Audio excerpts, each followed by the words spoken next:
இந்த மேகம் இருக்குல்ல, இந்த மேகத்தை பார்த்து இந்த புகை தெரியும் இல்லையா, இந்த புகைக்கு ஒரே பொறாமை.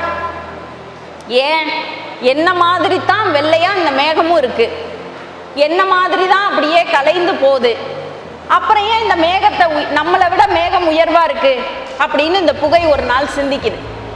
சிந்திச்சு முடிச்சுட்டு இந்த புகை மேகத்தோட போட்டி போட போகுது. எப்படி, கீழே இருந்து மேலே போகுது.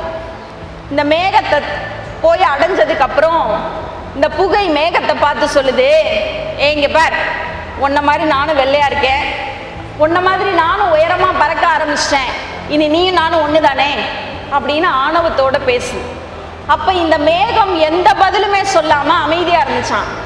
என்ன அமைதியா இருக்க, உன்னால எதுவும் பேச முடியல அப்படின்ட்டு அந்த மேகத்தை தாண்டி போக ஆரம்பிச்சோன்னே இந்த புகையால தாக்கு பிடிக்க முடியாம அப்படியே கலைஞ்சு ஓடிடுச்சு.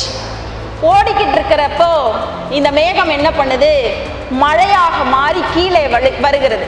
அப்ப இந்த புகையை பார்த்து இந்த மேகம் ஒரு வார்த்தை சொல்லிச்சான், உயரமாக போவது எப்போதுமே முக்கியமில்லை, உயரமாக போறது முக்கியமில்லை, எப்போதுமே உயர உயர போகிற போது நாம் ஒன்றும் இல்லாதவர்கள் போல் நடந்து கொள்வது பெருமை இல்லை, உயரமாக இருந்தாலும் கீழே இறங்கி வருகிற போது மற்றவர்களுக்கு பயனுள்ளவர்களாக வருவதுதான் அழகுன்னு சொல்லிட்டு அந்த மேகம் என்ன சொல்லிச்சான், நீ மேல உயர்ந்து போய் ஒண்ணுமே இல்லாம போயிட்ட, ஆனால் நான் உயரத்திலிருந்து கீழே வருகிற போது மழையாக இந்த மண்ணை குளிர்விக்கிறேனே, இதுதான் சிறப்புன்னு அந்த மேகம் சொல்லிச்சான்.